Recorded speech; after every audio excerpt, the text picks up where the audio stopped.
In the still of the night, the dimly lit room was filled with the soft tapping of keyboard keys. Sarah, her eyes heavy yet determined, scrolled through page after page of ancient scripts and modern tales of contacting the dead. The glow from the computer screen cast shadows across her face, highlighting the mix of hope and desperation in her eyes. She had been on this path since Tom's death left an unbearable silence in her life, a path that led her to the occult, to something that promised a whisper from beyond. Her quest had brought her to a forgotten corner of the attic, where she found the Ouija board hidden under a layer of dust and neglect. It was an old piece, its wood darkened by time, with letters that seemed to whisper secrets of a forgotten age. Sarah felt a chill run down her spine as she traced the ornate planchette with her fingers. She had read the stories, the warnings, but the ache in her heart silenced any doubts. Tonight, she would call out to Tom, seeking one last farewell, one final moment of solace. With the scene set, candles flickering in a protective circle around her, Sarah placed her fingertips lightly on the planchette. "Tom," she whispered into the darkness, her voice a mix of fear and longing. "If you're there, please, speak to me." For a moment, there was silence, a suffocating, dense silence that seemed to engulf the room. Then, the planchette stirred, inching across the board with a life of its own. Heart racing, Sarah watched as it spelled out, "Hello, sister." Tears brimmed in Sarah's eyes. "Tom, is it really you?" The planchette moved again, affirming her hope. But there was something else, a sinister undertone to the energy in the room, something Sarah chose to ignore in her moment of grief. As the session advanced, the entity made its offer, disguised in the comforting veil of Tom's voice. It spoke of a pact, a way to bring Tom back, to break the barrier between life and death. Sarah, her judgment clouded by sorrow, didn't see the trap. She heard only what her heart desired most, a chance to undo fate. "Yes," she whispered, sealing the pact with a tear that fell upon the board. The candles flared as a cold breeze swept through the room, and the planchette suddenly went still. The room felt heavier, charged with an unspoken energy that Sarah could neither understand nor escape. In that moment, she had crossed a threshold, stepping into a world that was not meant for the living. The pact was made, the path irrevocably chosen. Sarah sat in the dim afterglow of the candles, unaware of the cost of her longing, of the shadow that now clung to her soul. The whisper in the dark had answered, but it was not the one she sought. It was something much older, much more cunning, and it had its own desires. In the weeks that followed, Sarah's obsession with the occult deepened. Each night was spent in whispered conversations with the entity, her room transformed into a shrine of ancient tomes and esoteric symbols. The sun seemed to rise and set without her notice, the world outside fading into a distant memory. Yet, amidst the shadows of her new reality, a flicker of light persisted. Mia. Mia noticed the change in her friend, the dark circles under Sarah's eyes, the way she flinched at casual touches, as if coming into contact with another world. Concern morphed into fear as Mia found the Ouija board hidden under Sarah's bed, its surface etched with unfamiliar symbols that seemed to writhe under her gaze. Confrontation was inevitable. Mia, armed with the courage that only true friendship can inspire, approached Sarah, her words laced with worry. "Sarah, this isn't you. You're losing yourself to something dangerous." Sarah's reaction was visceral, a mix of anger and fear flashing across her features. "You don't understand, Mia. Tom, he's coming back to me. There's a way, and I'm close." The words hung between them, a chasm that threatened to swallow their friendship whole. It was in this moment of tension, of raw emotion, that the entity chose to reveal itself. The air chilled, the shadows deepening, as a voice not quite Tom's and not quite Sarah's echoed through the room. "She's mine now. We have a pact." This revelation shattered the last of Sarah's denial. The entity wasn't her brother. It was something else entirely, something malevolent that had woven itself into the fabric of her life. Mia, despite the terror gripping her heart, stood firm. "We're going to fix this, Sarah. We're going to break this pact." Together, they embarked on a journey into the unknown. Research replaced whispered conversations with the entity. Ancient libraries traded for forbidden knowledge. They sought a counter-ritual, a way to sever the bond that tethered Sarah to the darkness. Their friendship, tested by fear and the creeping influence of the entity, found new strength in a shared resolve. Preparation for the counter-ritual was a testament to their determination. They gathered sacred herbs, candles of purest white, and symbols of protection, transforming Sarah's room from a shrine of darkness into a beacon of hope. The night of the ritual arrived, a crescent moon watching over them as they painted protective circles and chanted ancient verses. The very air seemed to thrum with anticipation, the boundary between worlds thinning as they stepped forward to reclaim Sarah's soul from the shadows. As the protective circles glowed with a soft, ethereal light, Sarah and Mia stood at the precipice of the unknown, the counter-ritual their only hope against the looming darkness. With hands clasped and breaths held, they began, their voices rising in a chant that seemed to echo through the fabric of reality itself. The ritual was a battle not of physical might, but of wills, as the entity, enraged by their defiance, lashed out. The room twisted, shadows stretching into grotesque shapes, and the temperature plummeted, frost creeping across the windows. Through the chaos, Sarah faced hallucinations of Tom, each more twisted and malevolent than the last, a cruel mockery of her grief. But it was not in the darkness that Sarah found her strength. It was in the light of her memories, in the love she held for her brother.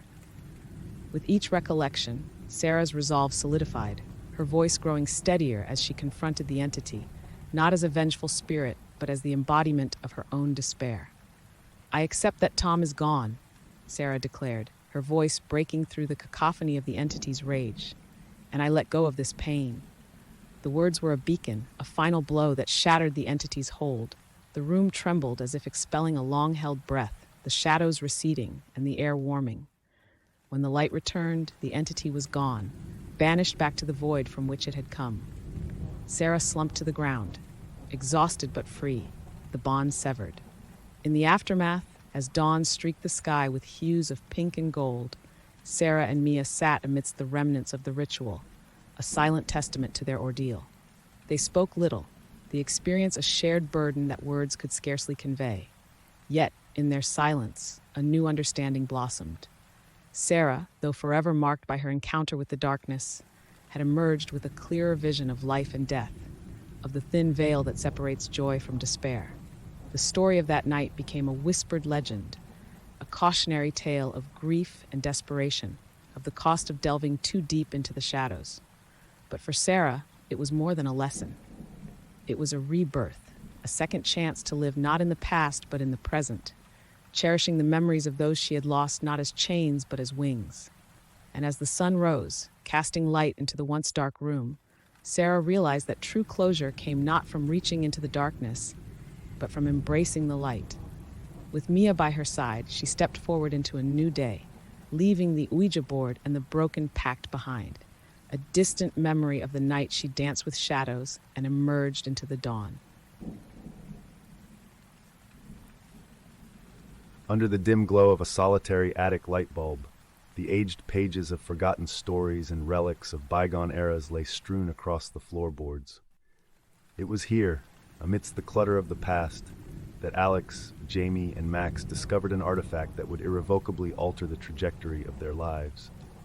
Buried under a pile of dusty books and disregarded trinkets was an ancient Ouija board, its wood stained by the passage of time, yet the letters and numbers etched upon its surface seemed to pulsate with an unseen energy. "It's just a board game, right?" Max's voice, tinged with a mix of skepticism and wonder, echoed in the cramped space. Jamie, ever the thrill-seeker, answered with a spark in her eyes. "More than that, it's a gateway. Let's see what secrets it holds." Her curiosity was infectious, and even Alex, the skeptic of the group, found themselves drawn to the mysterious allure of the board. Gathered around the relic, each placed a fingertip on the planchette, their breaths held in anticipation. Alex's rational mind churned, ready to dismiss the impending charade as mere coincidence and suggestion. Yet, when the planchette began to glide across the board with a life of its own, spelling out a greeting from an entity named Erebus, skepticism gave way to an inexplicable sense of dread. The entity's offer was simple, a wish granted in exchange for a pledge of loyalty. The temptation dangled before them like forbidden fruit, sweet with promise. Jamie's laughter cut through the thickening atmosphere, her ambition casting shadows over the potential consequences. Imagine the possibilities, she whispered, her voice a mix of excitement and greed. In the days that followed, the wistful desires voiced in the darkness of that attic began to manifest in the light of day. Jamie's burgeoning social media presence exploded overnight, catapulting her into the virality she had dreamed of. Max, whose humor often masked his deep-seated insecurities, found his academic efforts recognized with a prestigious scholarship, his future suddenly alight with promise. Alex watched as their friends basked in the glow of their newfound fortunes, a gnawing unease settling in the pit of their stomach. It was too coincidental, too perfect. Their skepticism had been silenced by the outcomes they witnessed, but not eradicated. The skepticism transformed into a creeping dread, the kind that slithers into one's thoughts in the dead of night, whispering of unseen costs and shadowy debts yet to be collected. The ancient Ouija board, once a curious relic, now sat as a malevolent specter in the corner of their collective consciousness, its silent promise of desires fulfilled, overshadowed by the unspoken threat of prices unpaid. The path they had unwittingly embarked upon was paved with more than just wishes and whispers, and the darkness that lay ahead was deeper and more consuming than the shadows that filled the attic where their journey began. As the newfound fortunes of Jamie and Max flourished, a dark undercurrent began to weave its way through the fabric of their lives. Odd accidents started occurring with alarming frequency around them, each incident seemingly disconnected yet eerily reflective of the wishes they had whispered into the void. Jamie's followers, once adoring fans, turned obsessive, leading to stalking incidents and invasions of privacy that left her feeling exposed and vulnerable. Max, while initially reveling in his academic accolades, started experiencing sabotage from envious peers, turning his dream into a waking nightmare. Alex, the observer, the skeptic turned reluctant believer, couldn't shake the feeling that these misfortunes were not mere coincidences. They were the sinister echoes of the promises made in the attic, the shadow price of the desires granted by Erebus. Driven by a need to protect their friends and uncover the truth, Alex delved into the history of the Ouija board and the entity that had identified itself so ominously. Late nights filled with research turned into a haunting revelation. The board was not just an artifact, it was a conduit, previously owned by a diabolical cult dedicated to Erebus, a figure rooted in darkness and deceit. This entity was not a benign spirit, but a harbinger of chaos, bound to the board and seeking ever to expand its influence through bargains struck in naivety and greed. Armed with this knowledge, Alex convened another session with the board, a desperate attempt to confront Erebus and renegotiate the terms of their agreement.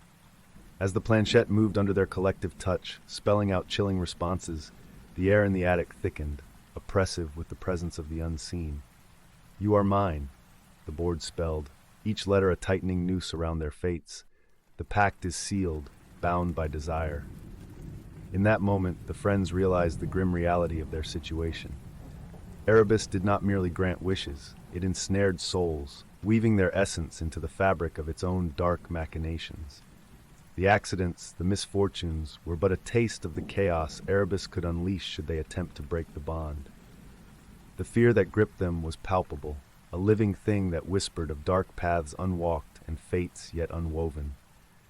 The pact with Erebus, once an enticing promise, now loomed over them as a sinister pact forged in naivety, a shadow from which they desperately sought escape but saw no path clear. Amidst the chilling realization, a glimmer of hope flickered.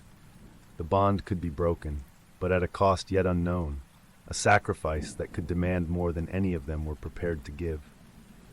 The seed of rebellion was planted in that revelation, fueling a determination to reclaim their destinies from the clutches of Erebus's dark influence. The realization of their grim predicament spurred Alex, Jamie, and Max into desperate action. They understood the only way to sever the bonds with Erebus was through an act of selflessness, a sacrifice that would nullify the pact rooted in their own desires. The haunting words of Erebus, "The pact is sealed, bound by desire," echoed in their minds, a sinister reminder of the entity's hold over them. Their research into the occult and the history of the diabolic cult provided them with a glimmer of hope. They learned that Erebus, bound by ancient rules, could be compelled to release them if they offered something of equal or greater value than what they had received. The friends knew this meant more than mere physical offerings. It demanded a sacrifice of the deepest part of themselves. In a decisive act of courage, they returned to the attic for one final encounter with Erebus. The planchettes trembled under their fingers as they called forth the entity, its presence now a palpable force in the suffocating darkness of the room. Alex, whose skepticism had once shielded them from belief in the occult, stepped forward as the one to make the ultimate sacrifice. They offered a piece of their essence, the very skepticism that defined their being, in exchange for the freedom of their souls and the nullification of the pact. With a heavy heart but a resolved spirit, Alex watched as the planchette moved across the board, spelling out Erebus's acceptance of the offer. A violent gust of wind swept through the attic, extinguishing the lights and leaving them in darkness. When the air stilled and the light returned, the oppressive feeling that had lingered over them was gone. Erebus had released them, but the cost was evident in the weight of the silence that followed. In the aftermath of their ordeal, the friends found themselves irrevocably changed. Jamie's ambition had been tempered by the understanding of the dangers hidden behind unchecked desires. Max, having tasted the bitterness of envy and sabotage, learned to appreciate the value of true achievement. And Alex, who had sacrificed a part of their essence to save them all, emerged as a believer in the mysteries they once dismissed, their skepticism replaced by a deep understanding of the occult's realities. As they went their separate ways, each carrying the scars of their experiences, they were united by the bond forged in the darkness of that attic, a bond not of fear, but of the profound realization of the price of their desires. Alex, in particular, carried the weight of their sacrifice, a constant reminder of the night when the veil of skepticism was lifted, revealing a world where the occult was not just a subject of fascination, but a reality to be respected and feared. In the end, it was Alex who took up the mantle of warning others against the lure of the occult, a mission born from their personal loss and the lessons learned from their brush with the darkness. They became a guardian of sorts, a beacon for those tempted by the whispers of entities like Erebus, ensuring that no one else would fall into the same trap. Through this act of selflessness, Alex not only fulfilled their part of the bargain, but also found a new purpose, standing as a sentinel against the shadows they once doubted, forever changed by the true cost of desire. There's a peculiar kind of fascination that lingers on the edges of our understanding, one that both terrifies and compels us toward the mysteries of the unseen world. My name is Mark, and my entire life has been a testament to this inexplicable draw toward the occult. Maybe it was the countless hours spent devouring books on paranormal phenomena or the late-night horror movie marathons that sparked this interest. But nothing could have prepared me for the night that would change everything. It was a crisp autumn evening, the kind where the chill in the air whispers secrets of the changing seasons. My friends, Emma, Lucas, and I, had ventured into the heart of an abandoned asylum on the outskirts of town. The asylum, with its decaying facade and air steeped in forgotten tragedy, had long been the subject of whispered legends in our college town. I convinced Emma and Lucas that this was the perfect location for our Ouija board experience, a decision propelled more by my curiosity than by the bravado I pretended to possess. We set up our makeshift seance in what must have once been the asylum's common room. Moonlight filtered through the broken windows, casting eerie shadows across the peeling walls. The Ouija board, an old wooden piece I'd found in a thrift shop, sat at the center of our circle, almost reverberating with a silent power. With a mix of skepticism and anticipation, we placed our fingers lightly on the planchette, and I cleared my throat, attempting to hide the tremor in my voice. "If there are any spirits here with us, would you make your presence known?" I asked, half expecting our experiment to fail. To our collective shock, the planchette twitched beneath our fingers, slowly gliding towards the yes. A chill that wasn't solely from the cold night air swept through the room. Emma's eyes widened, her usual skepticism momentarily replaced with fear. Lucas, ever the enthusiast, grinned with excitement, his belief in the supernatural manifesting before his eyes. I pushed down the nerves bubbling in my stomach and asked another question: "Who are you?" The planchette moved with more confidence this time, spelling out a response that would haunt me: Family.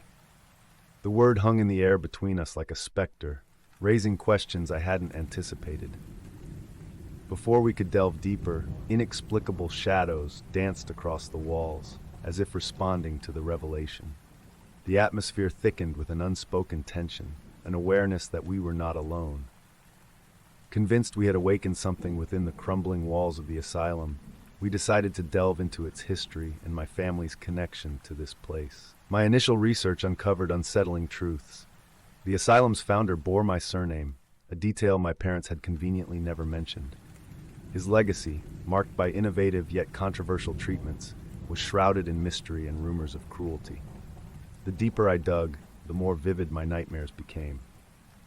Every night, I wandered the twisted halls of the asylum in my sleep, encountering the lingering spirits of its past. Each dream revealed fragmented pieces of history, guiding me towards an understanding of the power I had unknowingly awakened. The whispers of the asylum had become my own, setting me on a path I could no longer avoid. My friends noticed the change in me, the obsession that consumed my waking moments.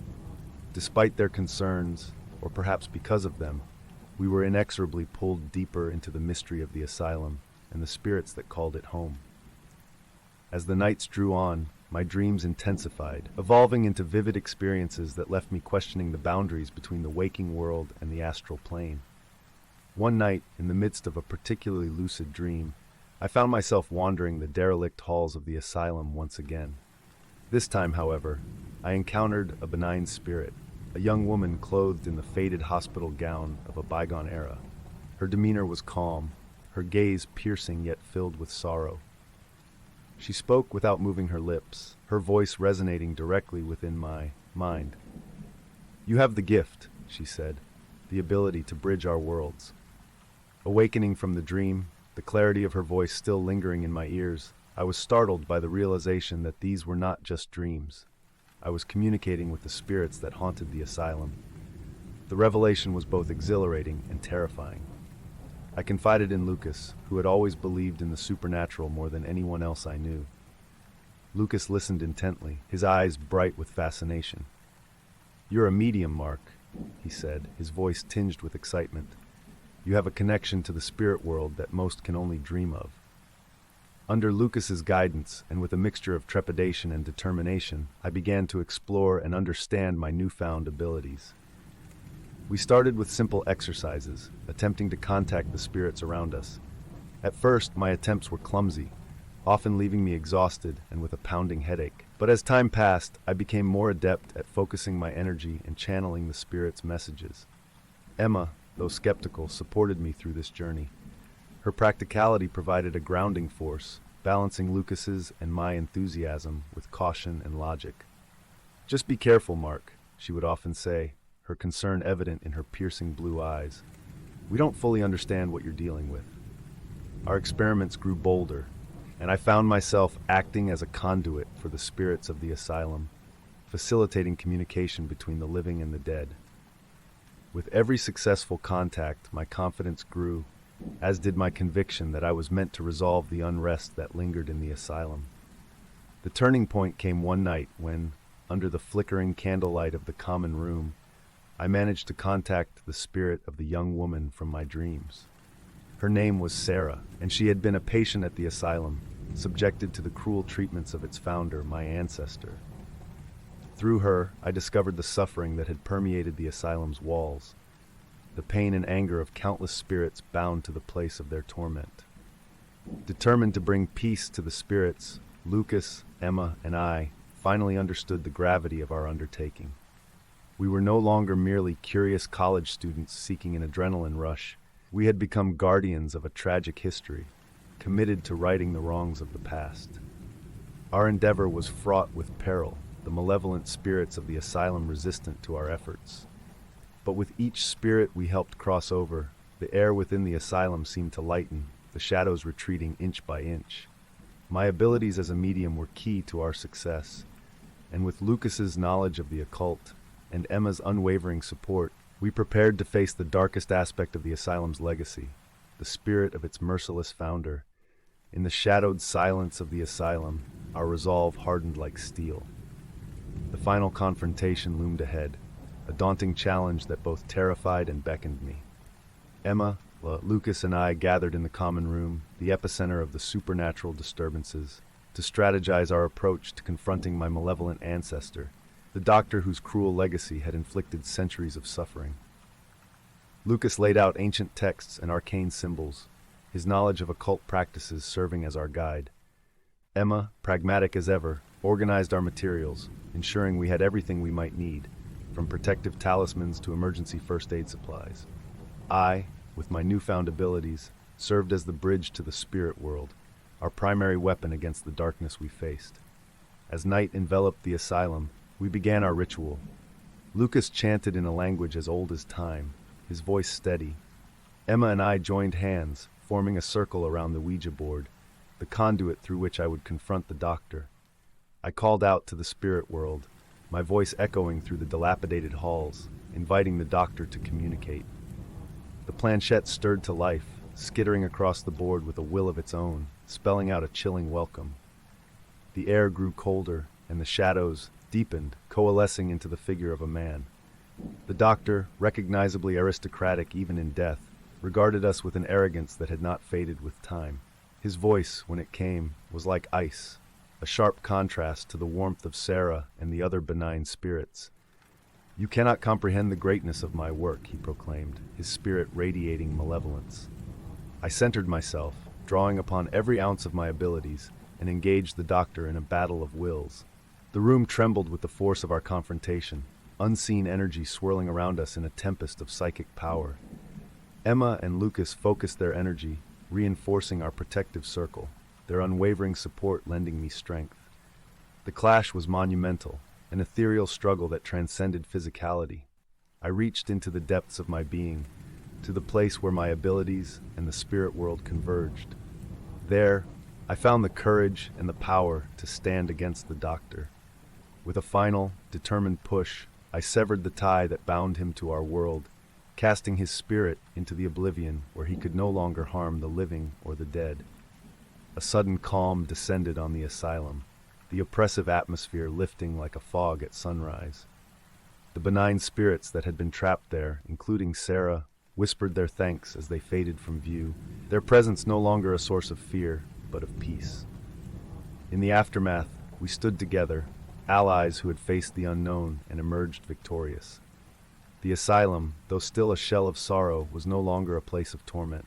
We had freed countless souls, including my own, from the burden of a dark legacy. Our journey had forever changed us. For me, the acceptance of my psychic abilities and the responsibility that accompanied them marked the beginning of a new path. With Emma's pragmatism and Lucas's knowledge at my side, I vowed to use my gift to protect others from the unseen dangers that lurk in the shadows. The story of the asylum became a testament to our resolve, a haunt no more, but a cornerstone of our bond and the starting point of our mission. Together, we stepped into the light of a new dawn, guardians of the boundary between the living and the dead, ready to face whatever mysteries the world held next.